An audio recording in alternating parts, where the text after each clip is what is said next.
life. The way we think about news, the way we change our opinions. Social media has revolutionised the modern world. And I'll be the first to admit, hands up, that without YouTube, without social media, without my speeches in the European Parliament reaching a big audience, UKIP would never, ever have taken off. So it's been a wonderful platform for those that want to take on and challenge the establishment to get their point of view heard. I also think Trump was the master of it. I mean, the Twitterata-in-chief, 43.6 million people now follow Donald J. Trump on Twitter. He, in turn, follows 43. But the scandal we've seen over the last, or the so-called scandal we've seen over the last 24 hours, Cambridge Analytica, who, through some very clever app designed by a Cambridge professor, got people on Facebook to sign up to them, and in doing so, those individuals surrendered the Facebook profiles of all of their friends and their contacts. There's now going to be a huge parliamentary inquiry. Their account has been suspended on Facebook, and we're beginning to understand that if we engage with social media, if we're on Facebook, on Twitter, or anything else, we're beginning to understand that none of that data is private. Indeed, if any of you listening right now have, and every time I go to a supermarket, I mean, it's not very often, but if I do go to a supermarket, they say, have you got a X card? You know, Waitrose, Tesco, Lidl, whatever it may be. You know, I mean, all I buy is gin and tonic, really. But, you know, and they always ask, have you got one of those cards? And I say, no, I'm not having one of those cards, because I know that if I have a supermarket card, they know what contraception I may or may not be buying. They know what alcohol I'm buying, what vegetables I'm buying. They know everything, literally, about my lifestyle. So I have been very cautious and very careful about this. But I bet there are millions of you out there who've signed up to social media thinking that whether you're on Facebook or Twitter, it's a bit like having a chat with your mates. Well, maybe the Cambridge Analytica case has made you realise that, in fact, that is not true. If you're on social media, virtually everything about your life can be found out. I spoke to Brad Pascal, who Trump has appointed as his campaign manager for 2020. He said, with the data available, he said, I can virtually tell you what you had for dinner last night. So the question is, has this Cambridge Analytica case put you off using social media? I want to know what you think about this, and you can do it conventionally by calling me on 0345 6060 973, or ironically, you can use social media to tell me what you think by texting on 84850, by tweeting using the hashtag Farage and LBC at LBC, and of course you can watch us on Facebook.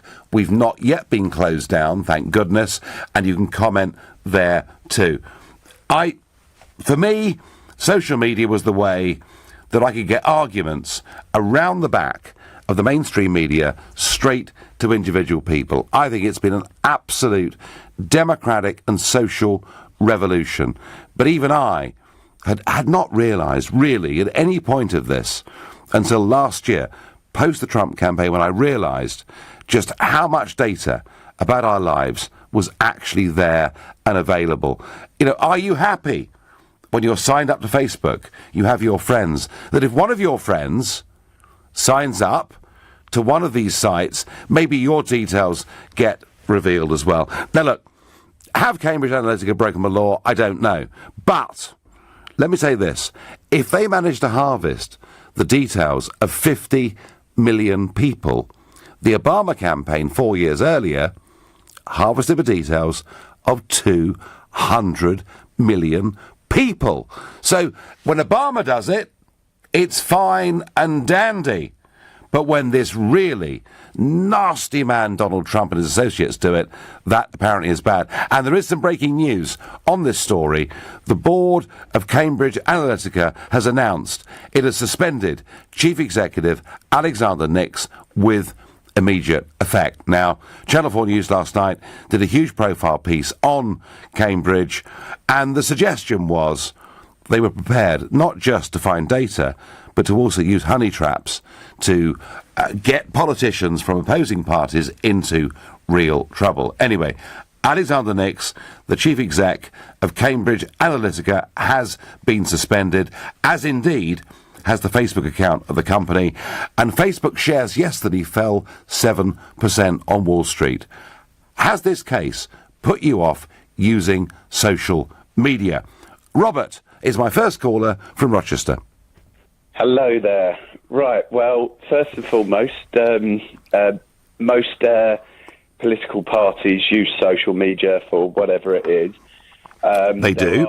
The major parties create Facebook pages and use the electoral roll to enter on. I don't know the legality of that, but I think it's immoral, but it's what's done. Well, actually, Robert, yes. Before computers were in common usage, you know, any parliamentary candidate was entitled to get the electoral roll, to find out who in the street was signed up to it, and to go and knock on their door. So actually, all that social media does is to sort of short-circuit that process. Yes, I agree on that side of things, but this is people's personal pages, and anyway, but that's slightly, that's just kind of making people aware of what's actually going on and why they get thrown requests onto pages. And then obviously on the second side of things is this personal data. How do we rectify this as an issue if it is a major issue? My belief is quite simple. You pay the person. So it's my data that they're using, they're buying and selling. So if I'm given 0.01p for every single transaction, that means anybody who buys and sells my data en masse or whatever has to be able to contact me at every point. And this becomes a non-issue because you know exactly who's got your data. Yeah. But are you happy, Robert, that other people have your data and they can in turn share it down the line with other people? If I've given them my permission, then yes. It's quite simple on right. that sort of So to do that, you must tick a box of some kind, yeah? You know, whether it's on your phone or on a piece of paper. Yes. And lots of people tick these boxes and don't really know what they're doing. I think there needs to be some tidying up when it comes to certain apps, because in order to download an app, you have to agree to the terms and conditions, whether you agree to them or not. You have to agree to them to have the app. But other than that, when you're receiving an email from certain companies, there's boxes ticks when you fill out forms. So you know, most people know exactly when their information is being used. Okay, so Robert, you sound like someone who's pretty comfortable with his data being used via social media. Yes. That's fine. Robert, that's fine. No, listen, I was very keen to hear that point of view. Thank you for the call. Robert from Rochester, very happy that whatever he does online can get shared anywhere. He's got nothing to hide. He's a good, straight citizen. But I wonder whether the rest of you feel that way. Harry is a brand new caller from Bath. Good evening, Harry. Good evening. Well, I completely disagree with the caller before. I don't like it when companies are showing my data without my permission. And luckily for us, in May, there is this new regulation coming from the European Union called GDPR. Thank God for Brussels, eh? Yeah, well, you've made quite a good case for GDPR this evening now, Nigel, saying you don't like it when supermarkets know what you're buying in there and all the data that they're collecting from you. As of May, they'll have to get your permission to do that and share it on. So there's a European regulation there that you agree with, surely. Well, did I ever say, Harry, that I disagree with every single thing the European Union did? No. Do I disagree with their illegitimate, unelected authority? Separate question. But I will agree with you, Harry, that the European Union are looking at this and are concerned about this, and it seems to me that virtually nobody else is. The UK and the Data Protection Bill are going to implement much of what GDPR is saying. So that will give us as British citizens much better protection over our personal data. And hopefully it makes things like what Cambridge Analytica have done illegal, and it will we'll be able to hold them to account more as citizens over what they're doing in regards to sharing our data. But can we be clear, Harry, that what Cambridge did is no different to what the Obama campaign did? In fact, the Obama campaign did it to 4 times the scale. Isn't it funny that Obama is seen to be the nice guy and Trump is seen to be the bad guy, and that's why we've got this row? Yeah, I'd agree with you. They're both as bad as each other there.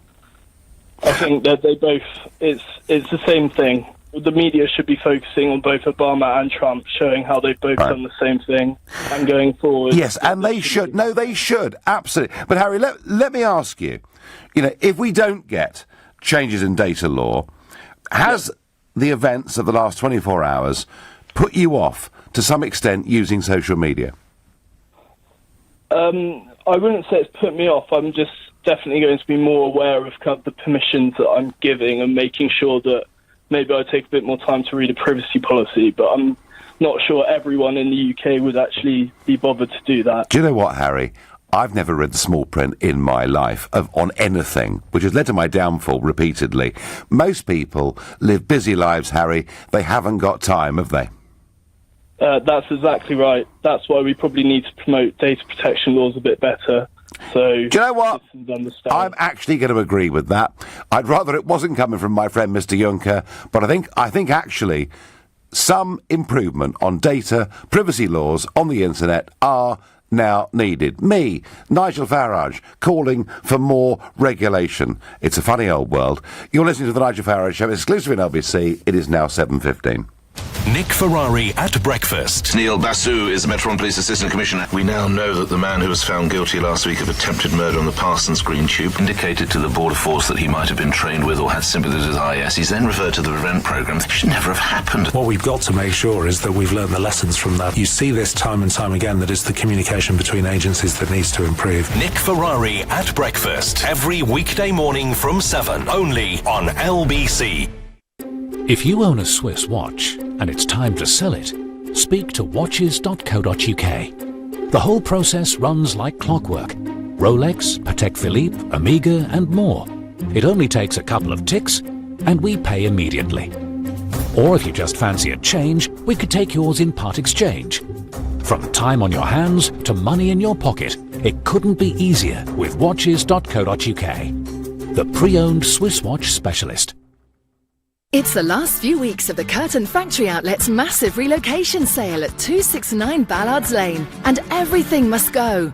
That's 10,000 metres of designer curtain and upholstery fabric, down to between $2.99 and $4.99 a metre, regardless of the previous price. We'd rather sell it than move it. So hurry to the last few weeks of the massive relocation sale at the Curtain Factory Outlet, 269 Ballards Lane, North Finchley. Open every day. curtainfactoryoutlet.co.uk. GCSEs, A-levels. For exam success without the stress, only one name stands out. Justin Craig. A Justin Craig Easter course kickstarts revision, consolidates knowledge, boosts confidence and improves exam technique. With over 30 years experience, Justin Craig has helped more than 100,000 students secure their university place.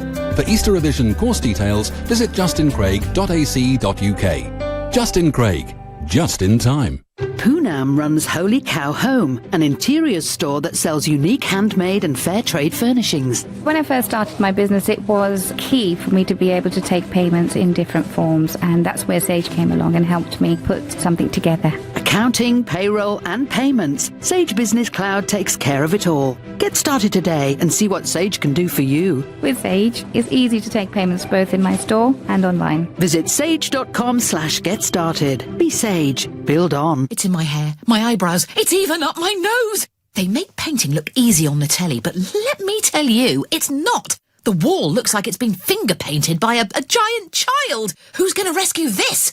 Oh, relax, relax. It's Trust a Trader. Actual professionals who know what they're doing and don't leave the place looking like, my face. Now I can concentrate on the important stuff.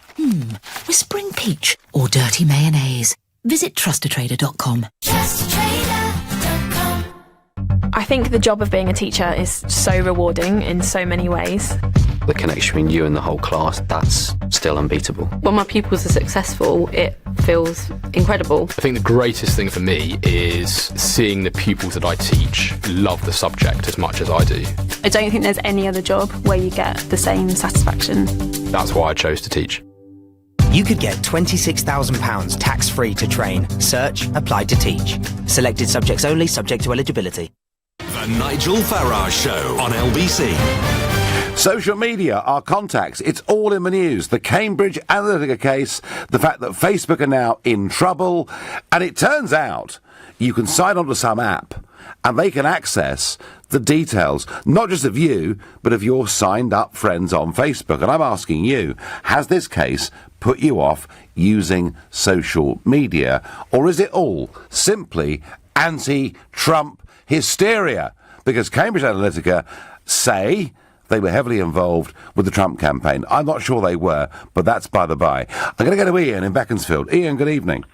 Nigel, hello. Yes, I'll tell you where I think this is going, and there's been hints of this already, which is I suspect that this will be used to try and undermine the American election and also to try and undermine Brexit on the grounds that it's unduly influenced the way people have voted. Now, clearly, the establishment feel like they are losing the propaganda war.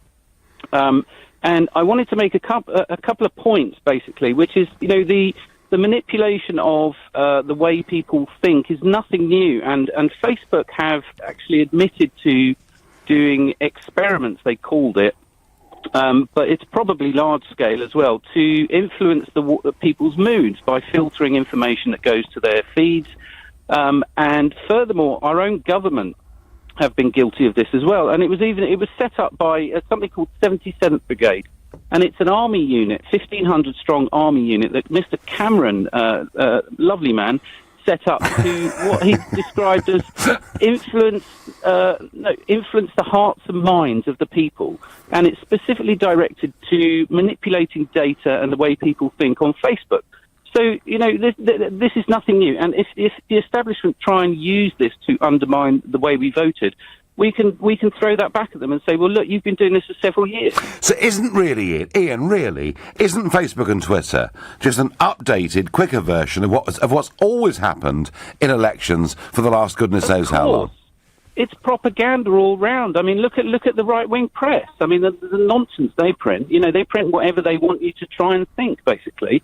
This is nothing new. The difference is that until the explosion of social media, the establishment controlled everything, and now they don't. And despite their best efforts through the army, through Microsoft, through various other means, they are losing the battle. Here's the irony, Ian, that actually social media, most of it comes from Silicon Valley, most of it is owned by the elite liberals in America, and yet it's been the weapon for Brexit, the weapon for Trump, and without doubt, the weapon that led the Five Star Movement in Italy to win the general election. Exactly, and they thought it was their secret weapon, and we have basically taken control of it, and they thought they could control it. But if you think about the sheer numbers, even software finds it very, very difficult to filter everything. I mean, I've got evidence. I ran an environmental campaign, which I won't mention, but I've got evidence of when I tried to post stuff on the BBC website, and I created fake accounts, and it was invisible. Only me and my friends could see it. So there are algorithms. So are you one of these sort of Russian-style bots, Ian? No, not at all. No, I'm an upstanding English gentleman who had a cause, basically, and tried to alert people to it. But I don't want to go there. But, this is nothing new at all. And if they try and use this to undermine Brexit, then they will come across. Well, I think they will. I think they will. I mean, Alexander Nix already has been up before one of the committees. We're now told that he stood down as the chief exec of Cambridge. But, Ian, do you think, and I take all of your points, but on the broader question I'm asking, do you think news like this will make people more cautious about using social media, or I don't think it will, no. And I'll tell you why, because I think people are fully aware of the fact that, pretty much everything they do on Facebook is in the public domain and will be analysed and stored, and if they ever get anywhere, used against them. And most intelligent people have realised that for some time. So I don't think this will change. It might change people's behaviours very slightly, but, it's not going to stop people using social media, which is probably why this story is happening.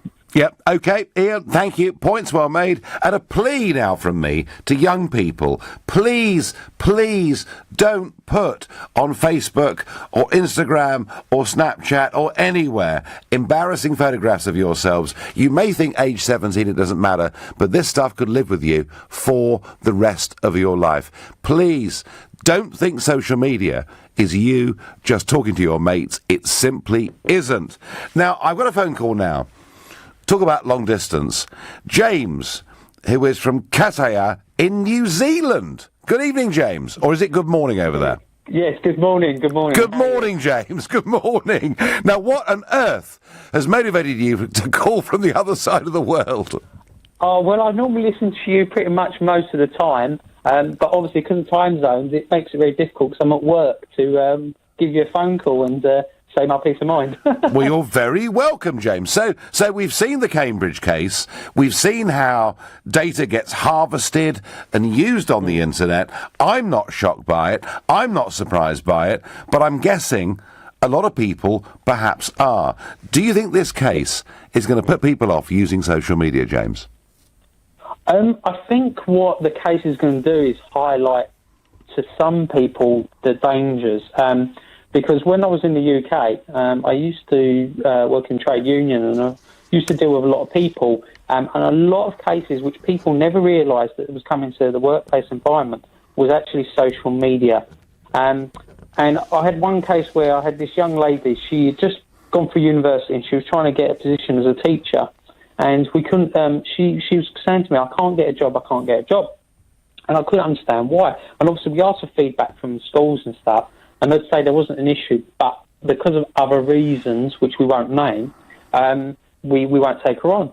And what we found out was this young lady that years and years ago in her youth, when she was like 16, her friends had posted up drunken pictures. Oh, damn. And of course they'd found out that, that was a youthful indiscretion. I don't think anyone at a young age has not had such an action. Oh, guilty, James. Guilty, absolutely. And I've dealt with people. You talked about your cards that you use at supermarket and stuff. I've dealt with people that have used their cards and they worked in retail and they've done something and they've been caught with using their cards, for example, their partners.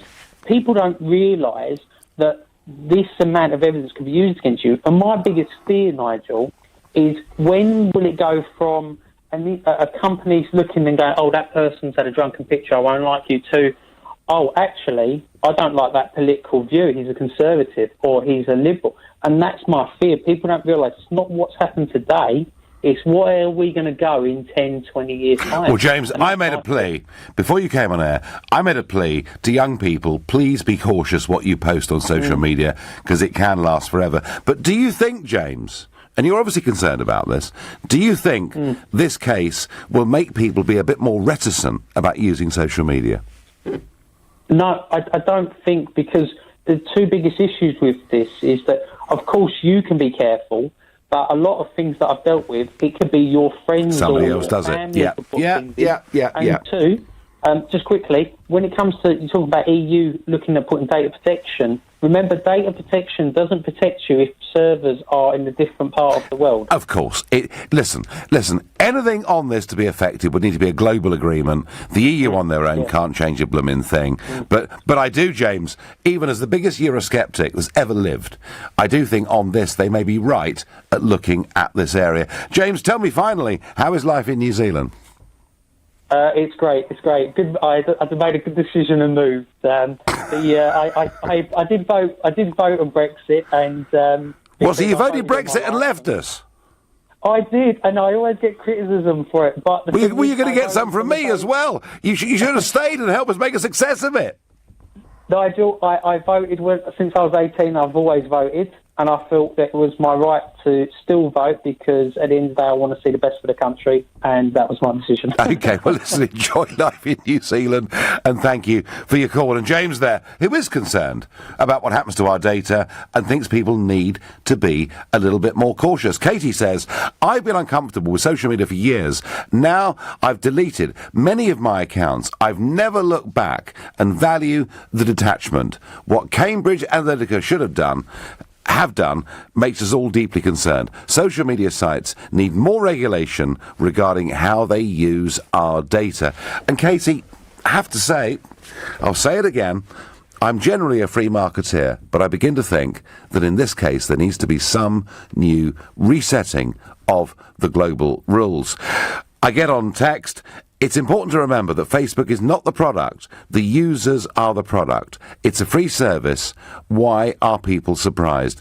'Cause, whoever you are, they are surprised. They simply don't realise how big and strong the reach is. And, as has been made in this last half an hour, it isn't just about what you post on Facebook, but one of your friends can post something and you get tagged in too. And I do think that brings concerns. Derek says, to prevent the use of my data without my consent is the reason why I do not use WhatsApp and Messenger. I do use Facebook, but not those apps where you opt in giving access to the use of your contacts. Freeness comes at a price. Do you know what? I've never ever heard the word freeness before in my life, but I have now, Derek. But I did enjoy this morning Jacob Rees-Mogg on with Nick Ferrari, and Jacob talked about secretness, and Ferrari said, surely, Mr. Rees-Mogg, it's secrecy. And for once, I think Ferrari got the best of that confrontation. You're listening to the Nigel Farage Show, exclusive in LBC. The time is now 7:30. Time for the news with Thomas Watts. The managing director of the British political consultancy Cambridge Analytica has been suspended following the row over its use of Facebook data. The firm says comments made by Alexander Nix in secret recordings do not represent the values or operations of the firm. The Defence Secretary sent thought and prayers to the family and colleagues of an RAF engineer killed in a plane crash this afternoon. A Red Arrows Hawk came down at RAF Valley on Anglesey. A pilot is still being treated. Theresa May's held off on more sanctions for Russia over the Salisbury spy poisoning. After meeting the National Security Council, she says extra measures could be deployed at any time. LBC weather, a widespread frost developing across the country tonight, some cloud and rain in the northwest, a low of freezing. LBC Travel. On the M25, anti-clockwise, there are queues from Junction 9 for Leatherhead to Junction 7 for the M23. This is because of a breakdown and an accident earlier on this evening. Now, after the closure of the A13 earlier, there are still some delays westbound on the A13 between the Gralsbrook interchange and the Beckton roundabout. And it's slow moving on Euston Road westbound between St Pancras Station and Edgware Road Station because of roadworks. And there are some cancellations on the Heathrow Connect between Paddington and Terminal 4 because of repairs. LBC Travel, I'm Louise Gookie. This is LBC. Nick Ferrari at breakfast has been talking about the importance of decision-making in business. He was joined by Joe Harris, Managing Director of Business Banking at Lloyds Bank, to discuss it further. I think if you're a business, a decision that may seem quite minor can actually have a huge knock-on impact for your success. Go to lbc.co.uk to find out more about decision-making in business and for a chance to win an iPad, thanks to Lloyds Bank. When you need to move fast, we're by your side. And LBC. It's in my hair, my eyebrows, it's even up my nose. They make painting look easy on the telly, but let me tell you, it's not. The wall looks like it's been finger painted by a giant child. Who's going to rescue this? Oh, relax. It's Trust a Trader. Actual professionals who know what they're doing and don't leave the place looking like, my face. Now I can concentrate on the important stuff. Whispering peach or dirty mayonnaise. Visit trustatrader.com. My job often involves filling jobs, so finding a reliable way to recruit staff is vital. That's why I always trust Recruitment Genius. They write a great job ad for me, advertise it on up to 2,000 job sites, and they even screen and filter the applicants. Then I just select the best ones for interview. All this for a flat fee of £199 plus VAT at 20%. Using Recruitment Genius makes me a recruitment genius. Create a free account today at recruitmentgenius.com. Greet. Another ad. When's the music back on? Good news is you might not need to listen to this, because we're about to talk funerals. So if you want to turn down the volume, that's fine by us. If you do need to plan a funeral, we're sorry to hear that. And we want you to know we're here, like we have been for generations, at the heart of your community, available all day, every day, to do right by them, right by your family, and right by you. Co-op Funeral Care. At PlusNet, we say let's hear it for small businesses, the micros that think mega, run by work all day, worry all night warriors. No home life, no love life, no lunch hours or happy hours, only long hours. Our super fast business broadband is for you. Reliable, affordable, with support anytime you need it. Christmas Day, New Year's Day, May Day, May night, whenever, because you guys, you're the future. You make us proud, and you know what? Here at PlusNet, we'll do you proud. He's on the home stretch. Wait, he's stopped. Extraordinary. He's having a picnic on the side of the track. Is the performance of your cash ISA a bit of a disappointment? At Money Farm, our experts can match you with an investment ISA that could give your money the chance to perform better. And right now, we'll look after your full ISA allowance free of management fees for a year if you transfer over £10,000. You have one life. Invest wisely. Visit moneyfarm.com/move. Your capital is at risk. Money Farm is authorised and regulated by the Financial Conduct Authority. This is LBC, the Nigel Farage Show. Call 0345 6060 973. Text 84850. Tweet at LBC using the hashtag Farage on LBC. Within the last half an hour, Channel 4 News have shown more secret recordings with Alexander Nix, the chief executive of Cambridge Analytica, and he has now stood down from that position. And it turns out they were mining data, getting people to sign up to an app, and by doing so, revealing the information of all of their friends. Let me emphasise, this was not illegal activity. They managed to get details of 50 million people. In the Obama campaign in 2012, his people got the data of 200 million people. But I think there's a feeling that maybe Cambridge Analytica somewhat overplayed their hand when it came to their role in Brexit and in the election of Trump. But this revelation that friends of yours can inadvertently put your details out to commercial companies, political parties, has it put you off using social media? I'm going to come back to that, but I must get back for a moment to the hot potato in politics in Britain today, and it is fishing. And last night we debated the transition deal. David Davis, Michel Barnier, all friendly smiles. I thought crocodile smiles from Barnier, personally. But one of the things that clearly had been sold out was the idea that we would get back control of our territorial fishing waters on March the 30th next year, when we'd left the European Union. And joining me this evening to talk about this is Aaron Brown, founding member of Fishing for Leave. And can I say, Aaron, you're not looking like a very happy man. No. Not at all. Was this a sellout? Was this a sellout? It's an absolute abject betrayal of Britain's fishing industry and coastal communities. We were sold out on the way in, and now we're going to be sold out on the way out. All they had to say was no, and as they acknowledge themselves, we'd have become an independent coastal state. We'd have left the common fisheries policy of equal access to a common resource, and we'd have reverted to being like Norway and Iceland, where we'd worked with our neighbours, but we'd have controlled our waters for our benefit to rejuvenate our communities. There was a £68 billion prize there for doing so, tens of thousands of jobs, and Michael Gove blown out. Are you really suggesting that if we leave the common fisheries policy properly, take back control of our waters, that it's worth to the British economy how much every year? 68 billion every year.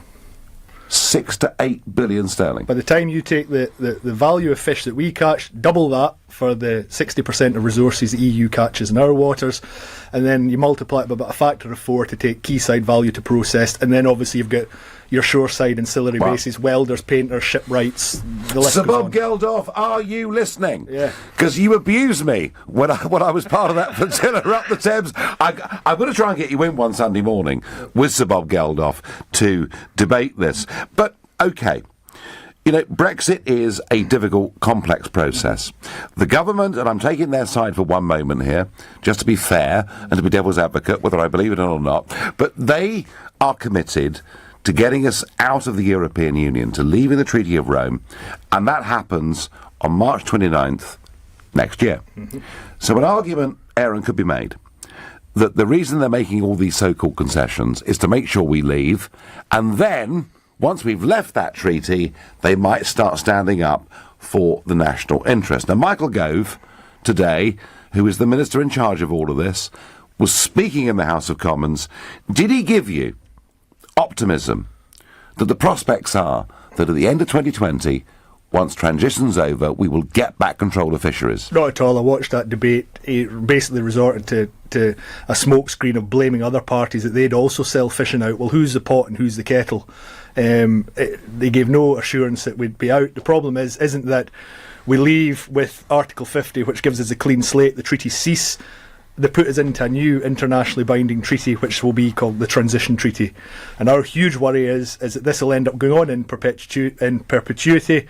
We spoke to MPs today, and they're really worried there's no guillotine clause there to finish the transition, and that the EU will try to claim for continuity of rights under the Vienna Convention, where if you don't have a guillotine where it says the treaties cease, like what we have just now, then everything we've given them in the transition will just roll on forevermore, or they'll put up a legal battle to keep it, and we could be stuck in the CFP forever.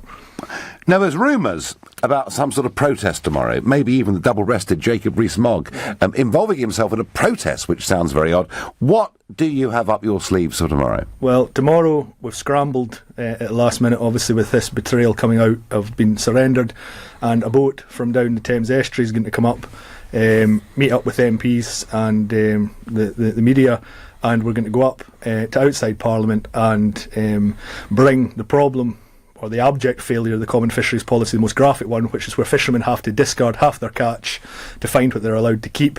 And we're going to bring that problem that the politicians have created to their doorstep. A lot of them are not happy about it, but they should be blind ashamed that it's okay when it's out of sight, out of mind, but they don't like it when it's on their own doorstep. Now, I'm sorry, but, as a founding member of Fishing for Leave, you sound a bit like a career politician here, talking around the issue.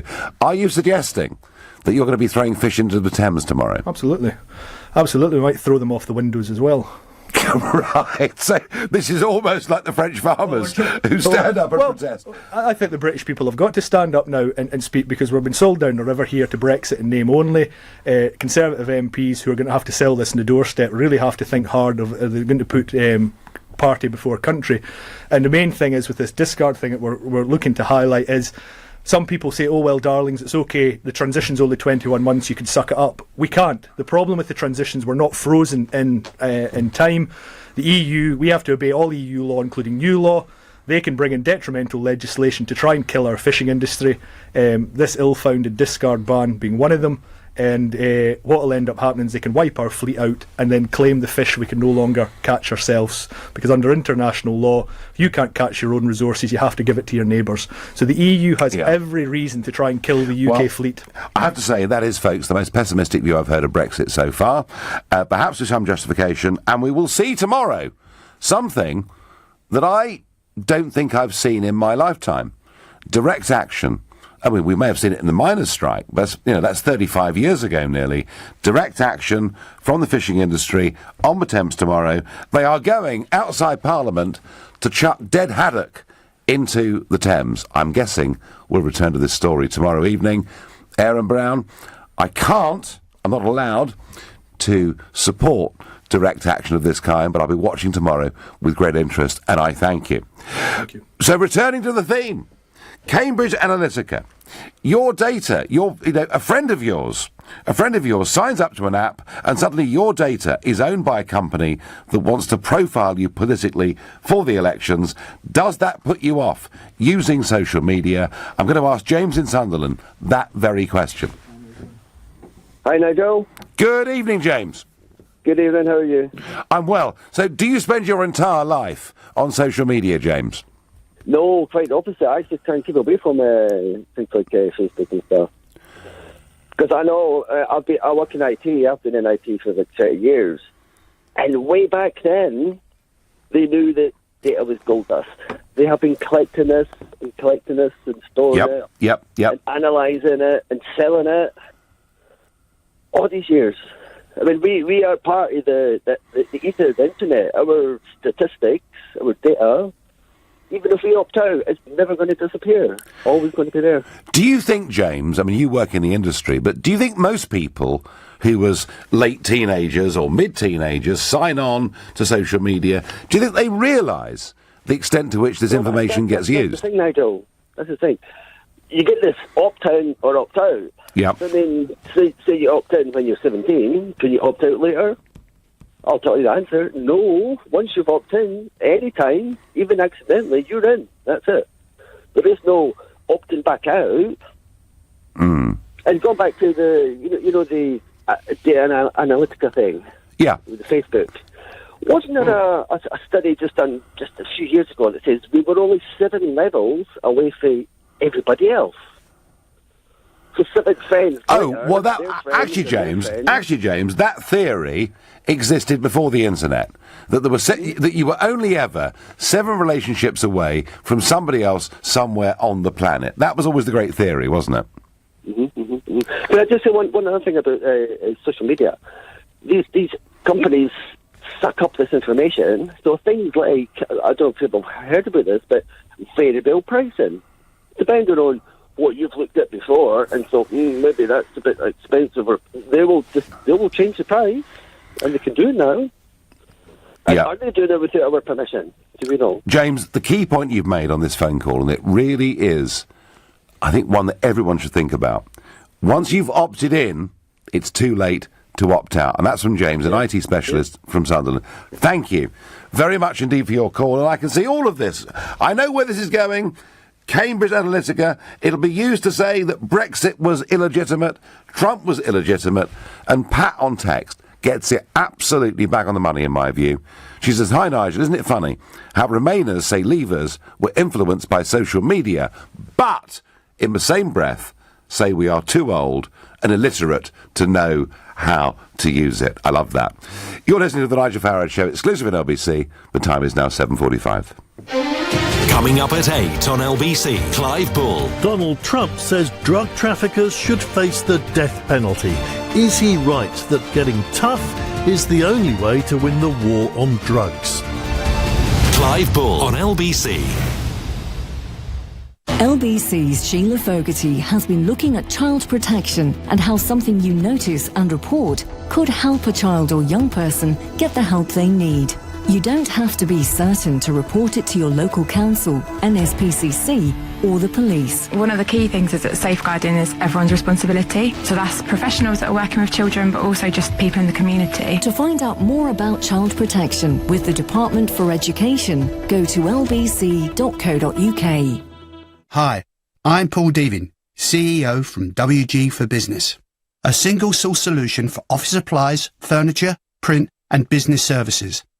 If you're a company director or partner, we could save you as much as 45% on your office supplies and services with our comprehensive and free corporate spend audit. Find out more at wgforbusiness.com or text the word audit to 87007. That's 87007. With ClearRubby, getting rid of rubbish is quick, easy and affordable. Clear rubbish easily. ClearRubby. We've been thinking about Janice and how she's got a lot on her plate. So when she leaves her phone behind after tasting 6 different wedding cakes, including one called Vanilla Vogue, she's more worried about squeezing into her dress than whether her mobile banking information is safe. That's because the NatWest Secure app comes with Face ID login to help you feel safe whenever you bank with us. Search NatWest Secure app. NatWest. We are what we do. App eligibility criteria apply. Face ID login available on iPhone 10. Namaste. Welcome to Mala, London's unique Indian dining experience. Located at the historic St Catherine's Docks, the hidden jewel of London.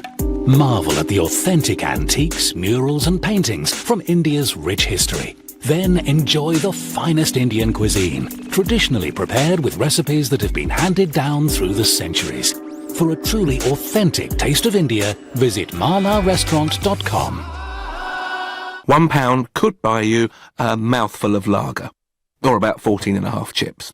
Or £1 could buy you a Thunderball ticket for a chance to win £500,000. Bit of a no-brainer, really. Thunderball, only from the National Lottery. For just £1, you could win £500,000. Why not play this Tuesday? Rules and procedures apply. Players must be 16 or over. When a stroke strikes, the damage spreads like a fire in the brain. When you spot any single one of the signs, think and act fast. F. Face. Has it fallen on one side? A. Arms. Can they raise them? S. Speech. Is it slurred? T. Time to dial 999. The faster you act, the better their chances. So even if you're not sure, act fast. Make the call. Dial 999. The Nigel Farage Show on LBC. There's one hell of a row about Cambridge Analytica. They managed to get the details of 50 million people through what they'd done on Facebook. Mind you, that was peanuts compared to President Obama, who'd reached 200 million people's data back in 2012. Nonetheless, there's a big hue and cry. There's talk now of the European Union and perhaps others bringing in legislation to protect people's privacy. I'm asking, has this case put you off using social media? I have to say, for my own part, I've always been a little bit cautious. I do not have a supermarket card because I know that information can be sold and they will know absolutely everything about me. Tom says on Twitter, the control of information is something the elite always does, particularly in a despotic form of government. Information, knowledge is power. If you can control information, you can control people. Well, Tom, that may be true, but equally, it works the other way around, Tom, because actually, Brexit and Trump would never have happened without social media. Social media was the way of going round the back of the whole thing, and Trump basically is a Twitter president. He used that form of social media as his weapon. He did it very, very effectively. Steve is a brand new caller from the delightful town of Callington in Cornwall. Good evening. Good evening, Nigel. How are you? I'm well. So, Steve, are you more nervous when you log in online about what's going to happen to your data? I'm very more cautious nowadays. I feel that when I first joined up, I didn't understand social media. I'm from a generation where it was all new.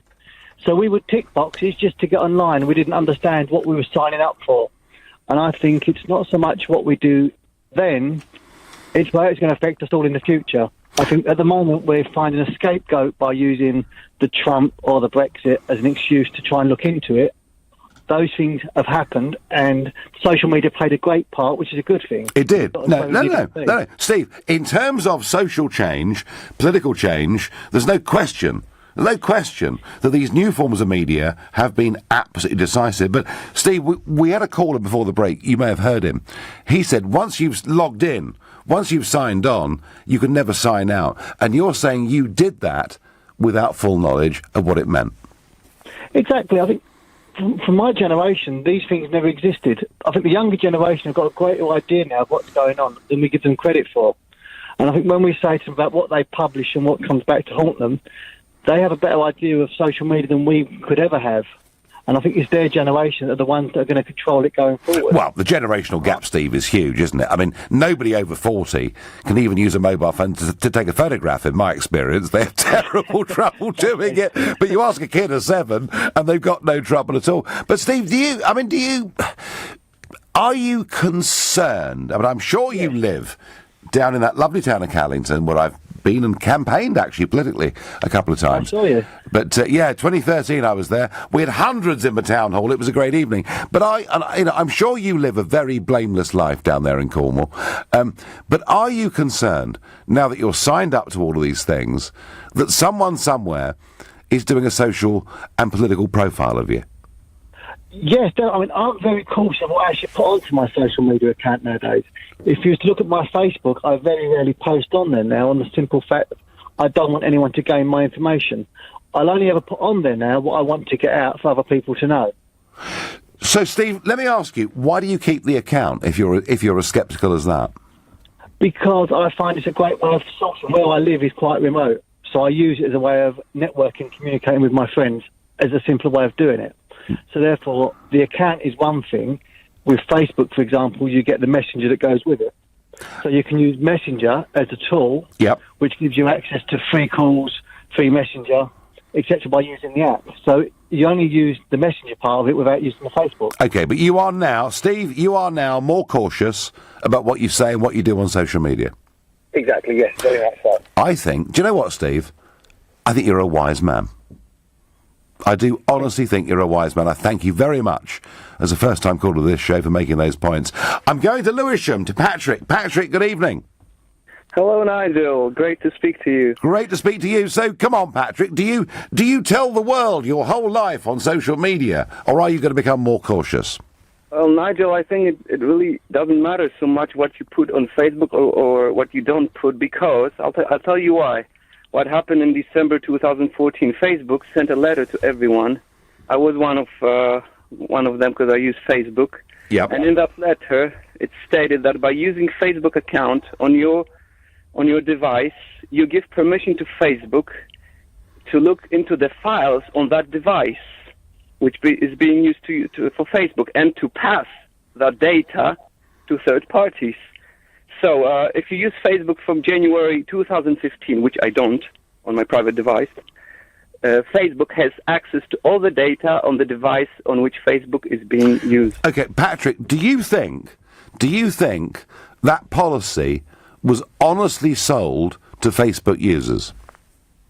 No, I think the letter was several pages long, and I only found out about it because accidentally I watched a short film about it on YouTube, and in that film the guy showed several sentences with this law, and I found those sentences in a Facebook letter. It's there, you can find it, but who's going to read several pages of some letter? So, Patrick, have people been frankly abused, or is it their own stupid fault?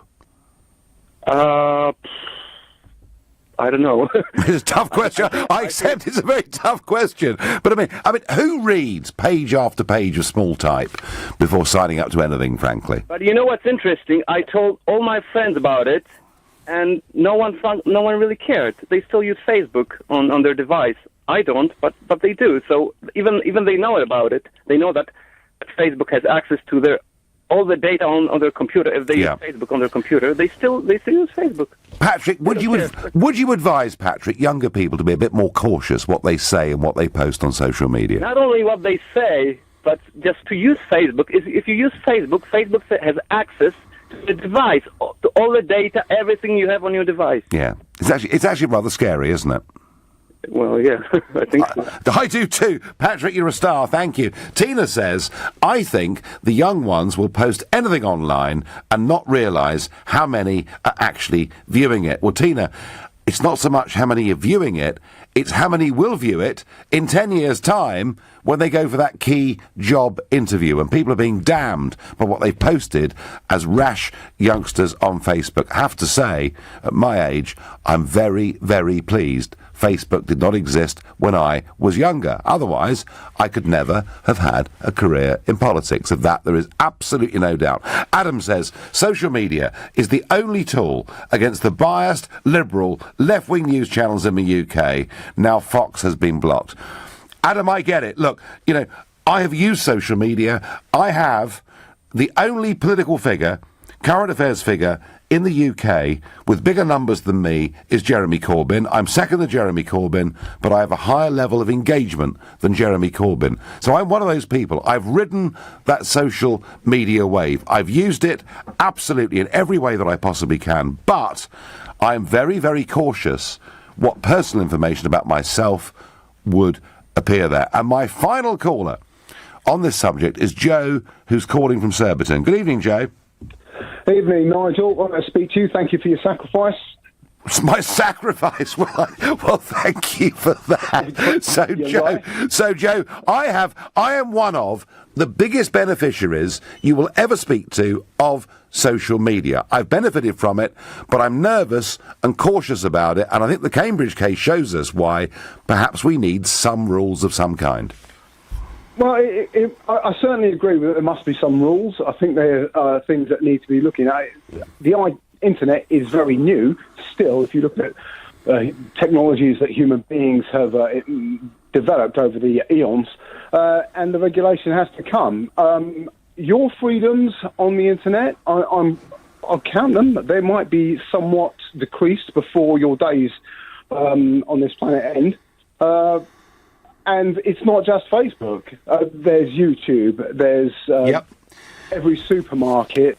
There's everywhere. Every time you're on the computer, even the providers.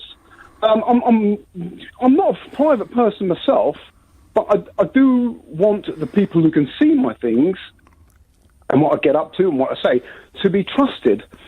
And I can't trust them anymore. I really feel that I can't. How one-sided and does this case, Joe, does this Cambridge Analytica case make you even more cautious about that?